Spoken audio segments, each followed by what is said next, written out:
What is happening, guys? Welcome back. Rule number 3, a little insight for today.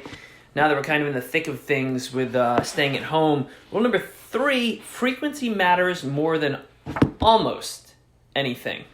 Number 3 in the Shelby Train Code, I think it's a key thing to think about at this point in time. I got off a call the other day with a client, and I think, where things are so up in the air, schedules are all over the place that, there's a few key things people can take away from that for everything, right? From exercise to nutrition to business to all of those things. And I think, too many times people think that intensity and time allotment matters, infinitely in terms of the success, right? And that is completely not true. And we've seen it over and over again in everything from conditioning to strength to even business, where like short, productive spurts, and you can do that frequently. That helps kind of keep that momentum going, right? One is it's what I call little victories. It allows you to keep that momentum, which I think is huge, especially in a time like now where things are so uncertain for people.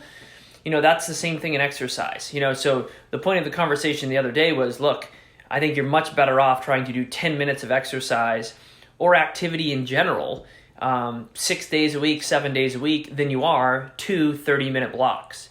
And that's a lot of different reasons that come into that. One, in terms of a productivity standpoint from exercise, it obviously it can be or I would argue in that case, more effective in terms of results. But the biggest thing is it allows you to build a habit of doing it and some consistency in terms of knocking it out, right? And it is much, much easier to justify and find time for 2, 5, 8, 10 minutes than it is to find like an hour block of time, right? Which is what most people end up looking for. So the first thing I would do is I would try to encourage that in terms of the consistency from that standpoint. Kind of to piggyback that, where we're inside so much now and we aren't allowed to commute, I think being active every day is very, very important for the physical component, but 2, just in terms of the mind. So if that means getting outside and moving for a little bit, if that means climbing some sets of stairs within your house, if that means going out and playing with your kids on the back lawn, all of those things can be done, assuming you have obviously the legal ramifications to be able to do it, or situation to allow you to do it. It does not have to be just structured exercise when you are doing it. The next thing is finding time and finding an allotted time, and if you're struggling with it, to shrink that down. And that could be anything from personal time, like me time, right? I call it me time, all the way through business time, food prep time, again, exercise. So shrink it down, be simple, right? Like if you're looking, try to find a way to save time on meals because now you're in the kitchen, you're like, oh, I'm home, I can cook. And you're spending all this time cooking and cleaning dishes, but you're no further along because now you're in the kitchen for 2 hours to make a single meal.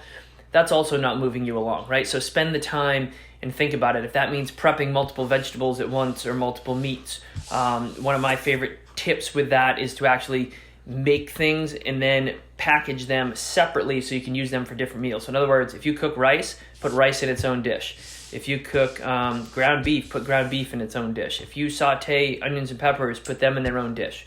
And then you can actually pull those back out on the back end. You can compose all of them together, or you can use them for separate components at the same time and make multiple meals and pull only the onions and peppers for one meal or only the rice for a meal.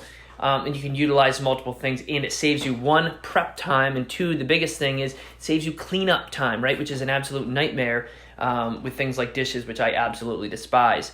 The last thing I probably will leave you with is even relationships, right? Like consistency in terms of building relationships right now, key. Something as simple as a quick text. Those things add up over time, whether it's a phone call, a text, whatever, FaceTime, jump on Zoom calls, right, with your coaches.